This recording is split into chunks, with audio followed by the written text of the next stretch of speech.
I am not going to leave campsite now. I still have some things to do.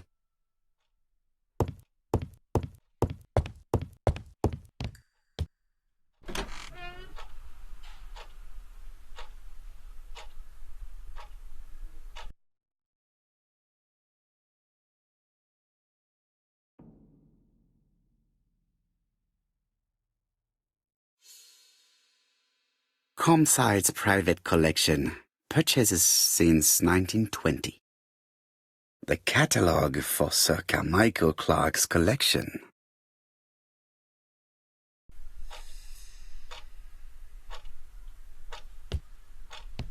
Sir Carmichael's collection could rival that of a major museum.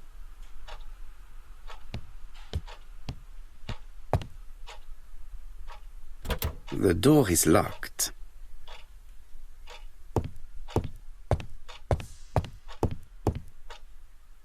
I see some papers that were not there the first time I visited.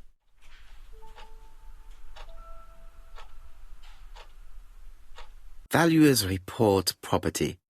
Building land located in Campside, Churston client, Sir Carmichael Clarke, April 15, 1935, Court and Brunskill office.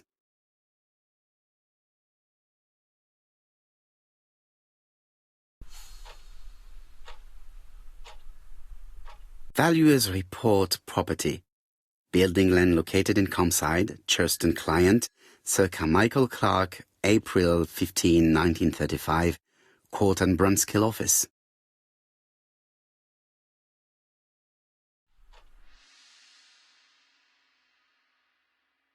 Court and Brunskill.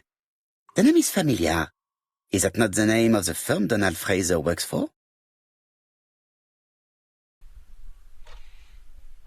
These daggers are only ceremonial weapons. I do not think that the crime weapon is here.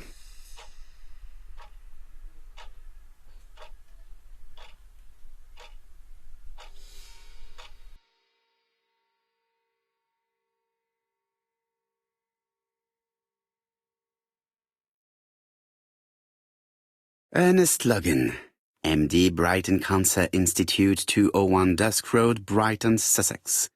To Sir Carmichael Clarke, MD, Campside, Churston, Devon. Brighton, 1935, January the 5th. As a man of science, I owe it to you to be completely frank. Lady Clarke, your wife is suffering from a generalized terminal cancer. I confess I didn't suspect anything like that during the first exams. But with the test results I have received today, there is unfortunately no place for doubt. I estimate that Lady Clarke's life expectancy is no more than 1 year. Hospitalization would not help in her case, so I advise you to keep her at home and provide her with as much morphine as required to ease her last moments. Yours sincerely, Ernest Logan.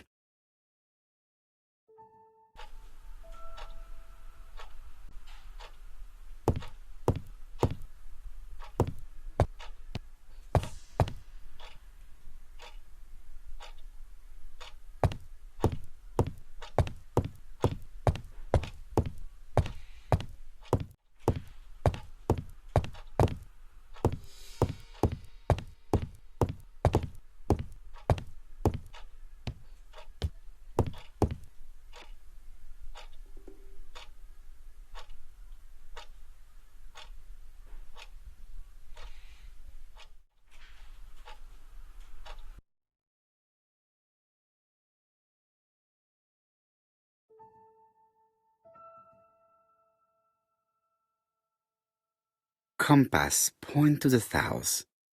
Bronze and magnetite, Han Dynasty, circa 210 BC, purchased in Hong Kong 1935.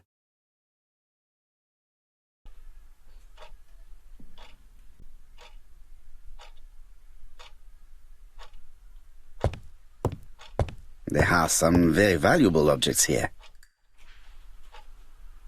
There are some very valuable objects.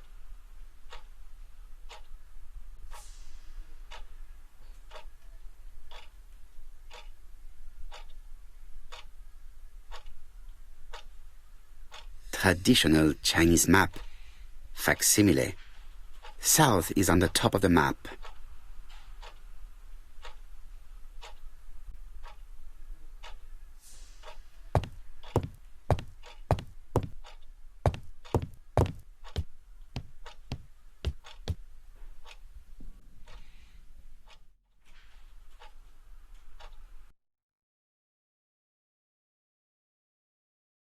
Attention, Franklin. Task list. A. Ordering Lady Clark remedies. Done. B. Tidying up real estate property files. Done. C. Calling the lawyer about inventory. Done. D. Update the tenant farmer list. Done. E. Update land rent accounting. Done. F. Ordering a restock of arsenic. Done. P.S. I have left on the living room table some of my things I don't want to keep. The locket and the dagger. I am sure you know why. Thora.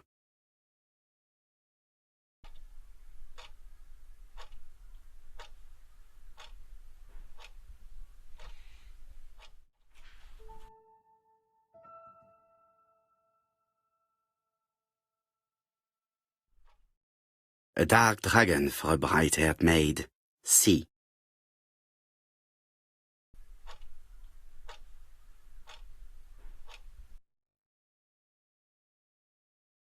I've already seen similar daggers.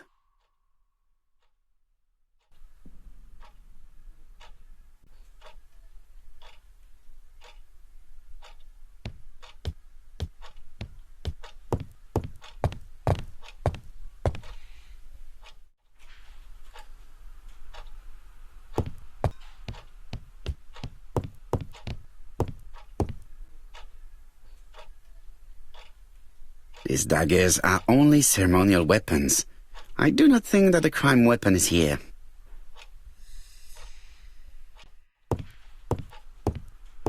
Order and method above all. Let us finish examining the mansion while no one is around.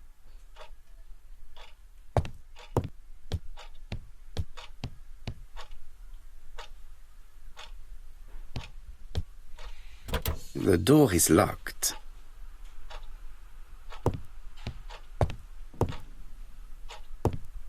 Sir Carmichael's collection could rival that of a major museum.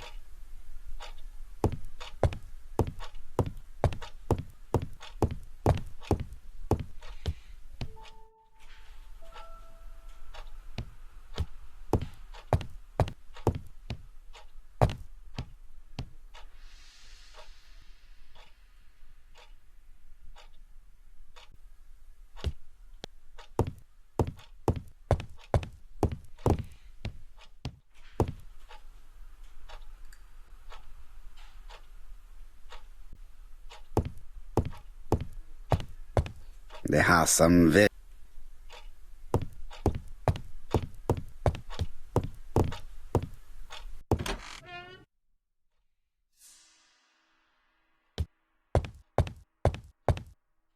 I do not need to...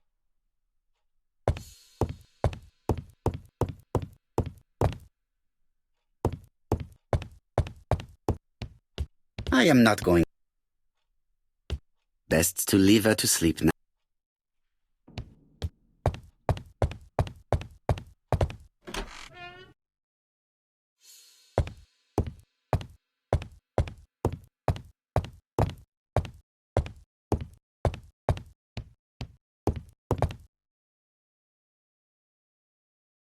Franklin Clark appears to be a typical British gentleman.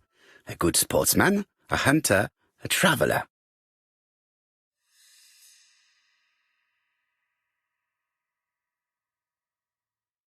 Franklin Clark appears to be a typical British gentleman. A good sportsman, a hunter, a traveler.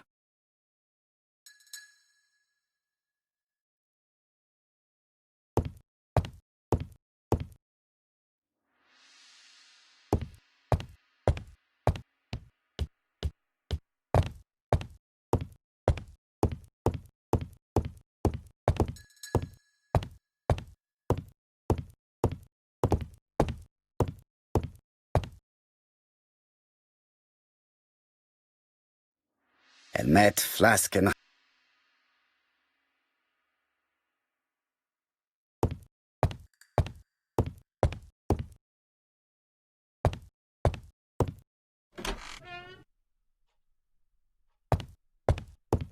I've finished with this subject.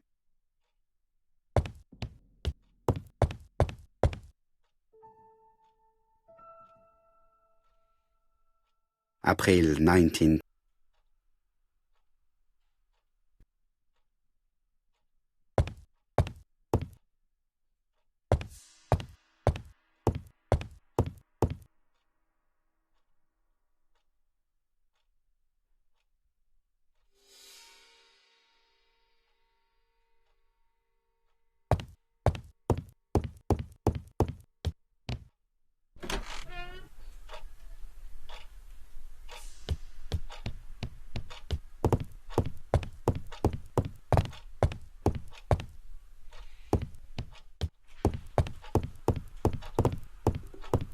Order and method above all.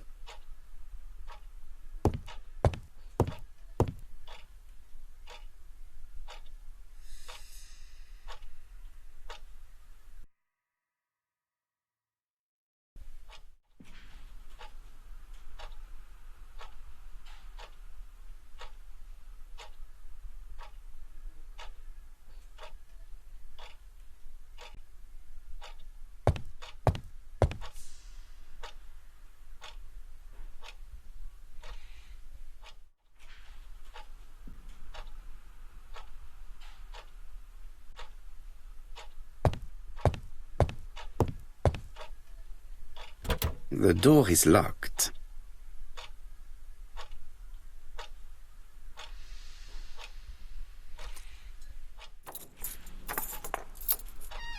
This unit contains the medical records for Sir Carmichael Clark's patients. Let us study them closely and see if there are any familiar names. No dust on the records from A to D. They've been handled recently. No known names. Disappointing. Lots of dust. The records from E to Z have not been touched for years. No known names. Disappointing.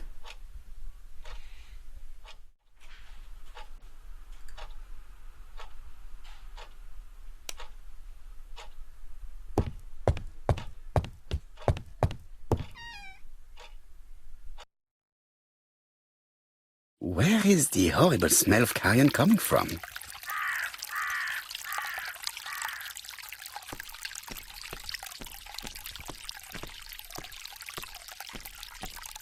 Something makes me feel uncomfortable.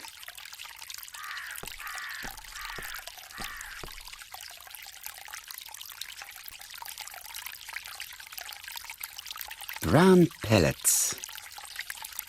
Revolting. Tut-tut. The gardener does not follow the alignment. There, that's better. It is symmetrical.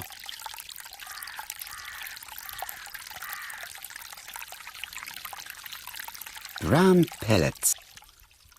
Revolt.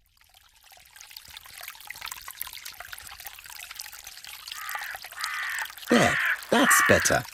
It is symmetrical.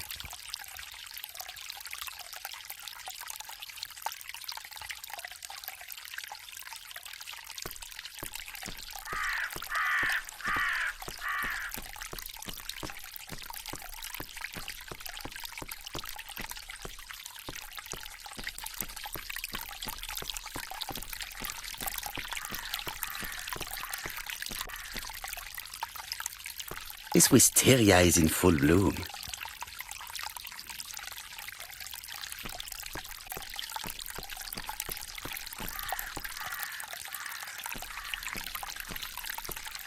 This fountain makes a very relaxing sound.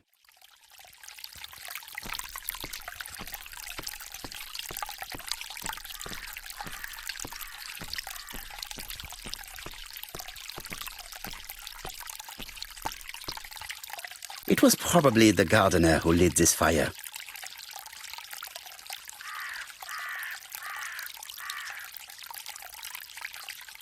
Look here. I wonder if someone wanted to get rid of these papers. This object would probably be useful to me. Let us now try and get our brain cells to work.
This fountain makes a very relaxing sound.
Everything that Thorgray has left behind comes from Sir Carmichael's collection. He most probably gave them to her, but she chose to leave them here rather than run the risk of being accused of theft. It is understandable when you know just how much Lady Clark mistrusted her. Let us now try and get our brain cells to work.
Thorgray had no reason to kill someone who only had few months left to live. The poison she ordered was for rats. The gardener must have made good use of it, considering the stinking remains on the path, not far from the property. I've finished here. I must put the skeleton key back and inform Hastings that I'm returning to London.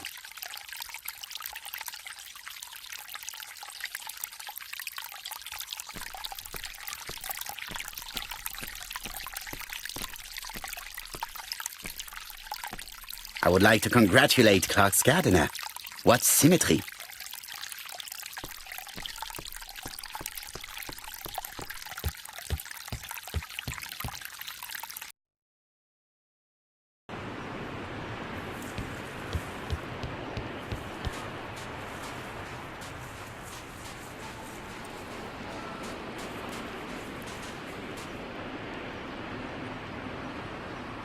May you have peace, Carmichael.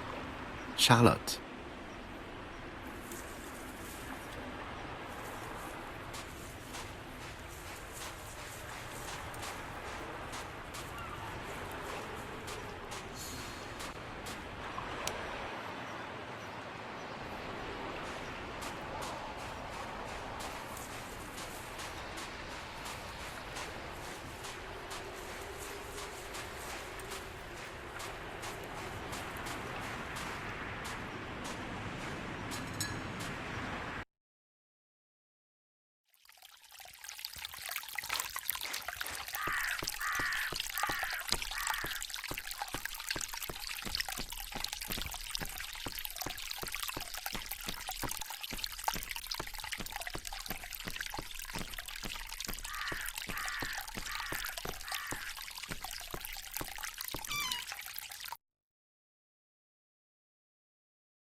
I must put the skeleton key back and inform Hastings that I'm returning to London.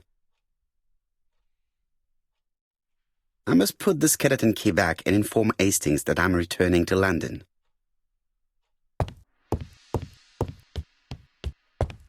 Best to leave her to sleep now.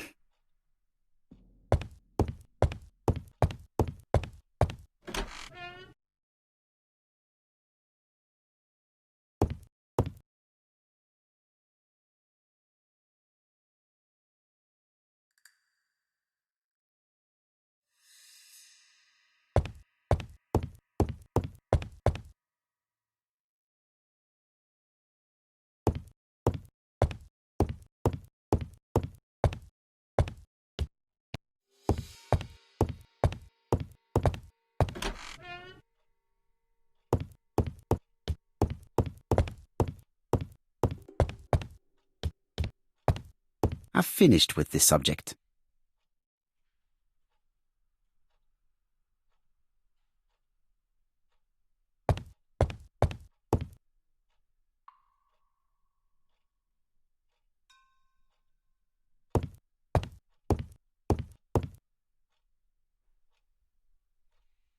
April 19.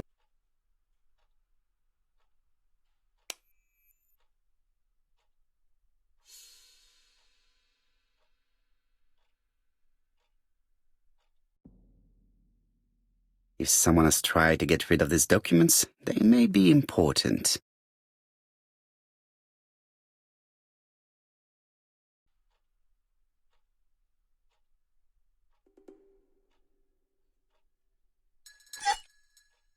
Perfect. Nothing else is keeping me here.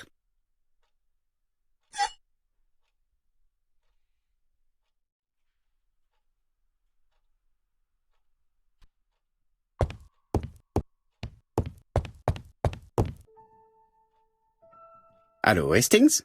I have finished in Charleston. I will take the first train. Tell me, do you know how to restore writing on a burnt document? Yes, you just have to soak a cloth with a hydrochloric acid solution and rub the sheet of paper. Then the characters appear. Bien. You have been of great assistance, Hastings. Could you please order the solution as soon as possible?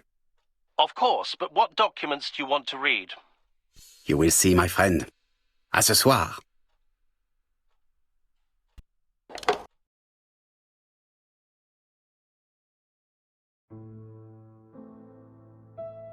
Donald Fraser is here.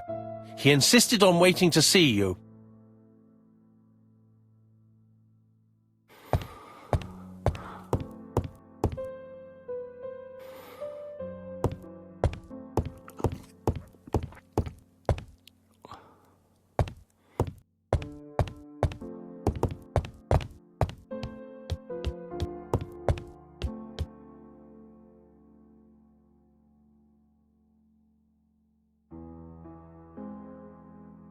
Poirot, since my return, I see that you have fewer grey hairs than when I last saw you. How is that possible?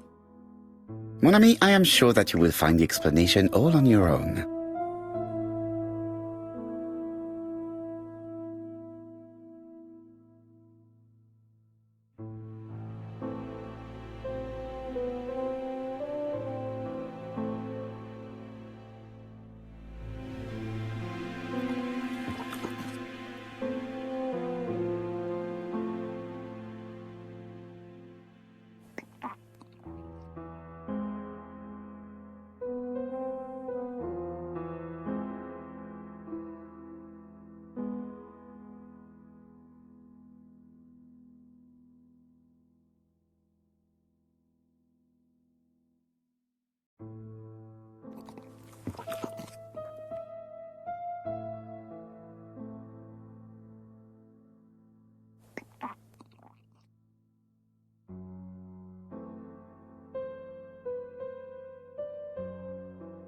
Hastings, for your hair, Yes?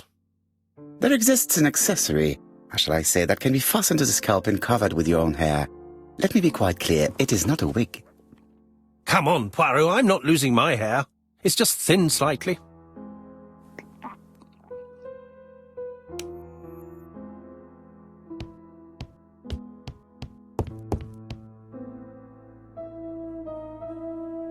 This man is tired.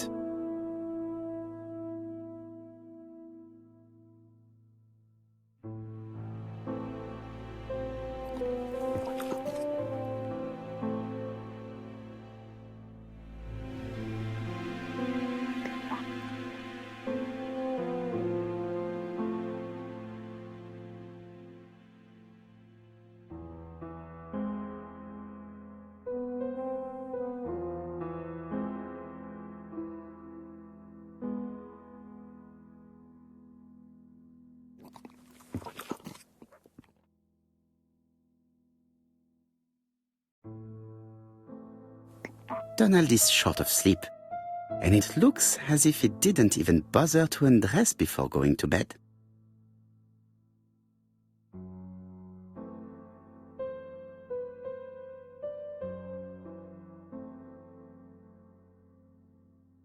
Mr. Poirot, I don't know why I'm here.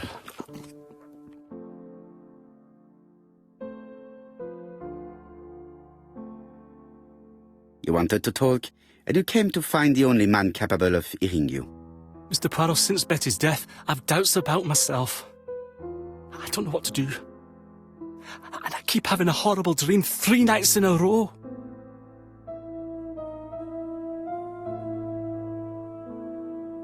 Have a drink, and tell me about this dream.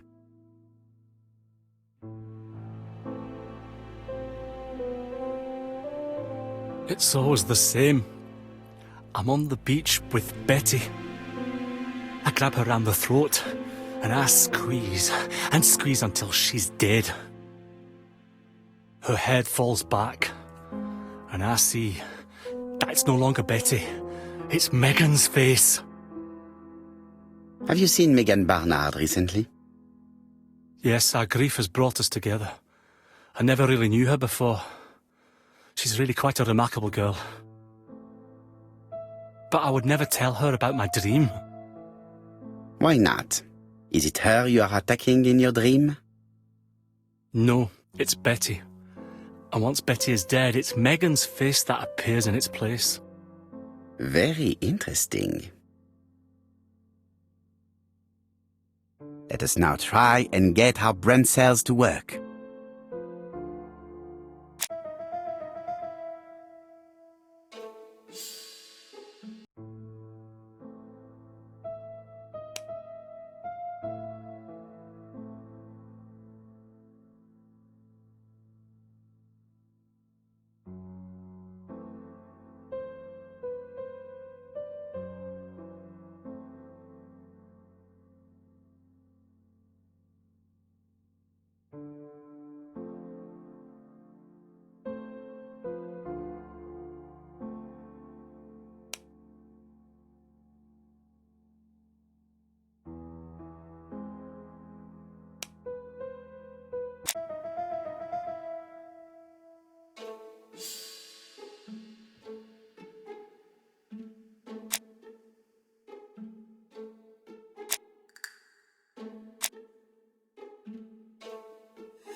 Mr. Fraser, I think that the real meaning of this dream is that you are in love with Megan Barnard.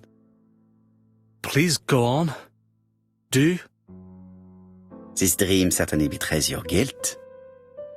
Oh. But what do you feel guilty about? Having killed your fiancé? Possible. Or forgetting her very quickly for her sister? Certainly. And this forgetting is perceived as a second death. So you don't really think I was the one who killed Betty? I do not exclude this theory. I am simply saying that I do not need to know that fact to explain your dream and your guilt. Thank you for being frank, Mr. Poirot. You've helped me a great deal. I'm going back to Bexhill. I'll not take any more of your time up. It is late, Mr. Fraser, and you are tired. I'll sleep on the train. I like trains. It's easy to sleep rocked by the sound of the wheels. Poor boy, he seems completely lost. Well, women seem to like him. I think Megan will take care of him. Oh, I remember. Did you order the product I needed? Yes, we'll be receiving it tomorrow. Bien, it is late, and I asked Miss Gray to come tomorrow morning. I have a few questions I wish to ask her.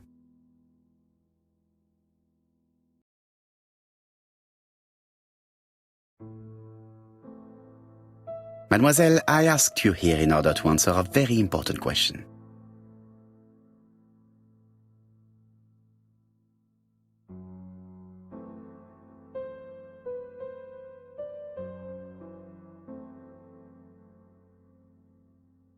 Am I right in thinking you said that you did not speak to anyone on the day Sir Carmichael was murdered?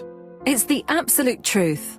Yet, Lady Clark maintained that she saw you talking to a stranger on the front doorstep.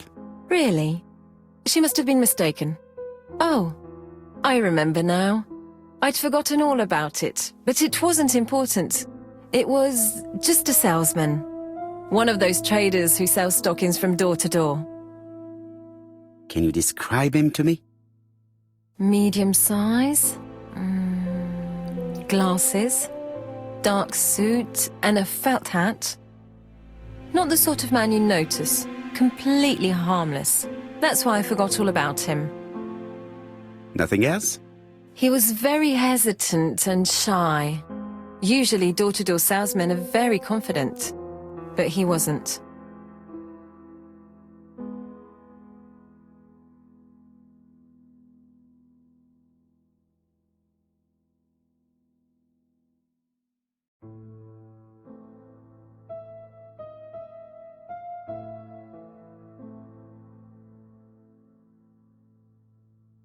You did not leave Churston willingly, I believe.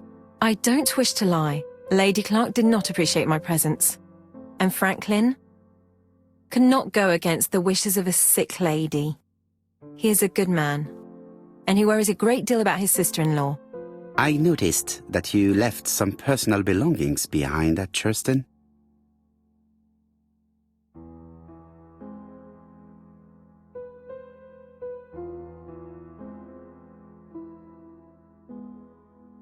Are you planning on going back to collect them? No. I prefer not to carry the weight of the past. Bien. I must ask you one last question. Please reply frankly with either yes or no. If Lady Clark had died, would you have agreed to marry Sir Carmichael if he'd asked you? How dare you ask such a question? Sir Carmichael treated me just like his daughter. And all that I ever felt him was affection and gratitude, nothing else. Thank you, mademoiselle. I will not keep you any longer.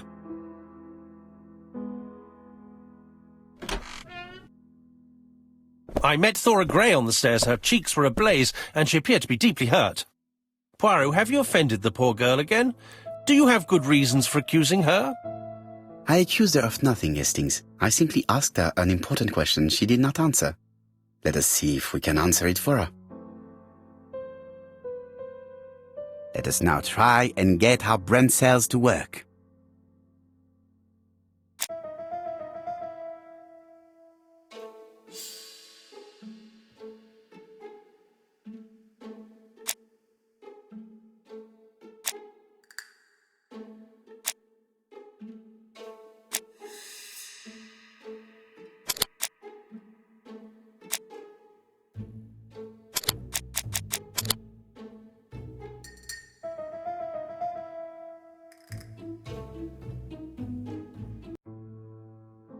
You must know how to read between the lines, Hastings. When Sir Carmichael refers to paternal affection, he is lying to himself. Read this engraving on the brooch. A dark dragon for an angel with glossy hair. These are the words of a lover, not a father. Lady Clark was not wrong. What if Sir Carmichael had fallen in love with his secretary? That doesn't mean that she forced him to do so. True, there are extenuating circumstances. She is a penniless orphan. But she is calculating. Just look how she avoided it when asked if she would have married Clark. I see. You think she seduced Sir Carmichael for her own gain, and that now she is doing the same with his brother. Poirot, your world is a very dark place. Do not get carried away, mon ami. We have another more important matter to settle. Really? Yes, would you believe that Miss Grey taught me something new? Let us now try and get our brain cells to work.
It's perfectly clear, Hastings, perfectly clear. Indeed, a stalking seller visited Andover, Bexhill and Churston on the day of each murder. We have our suspect. This should be of interest, Jap.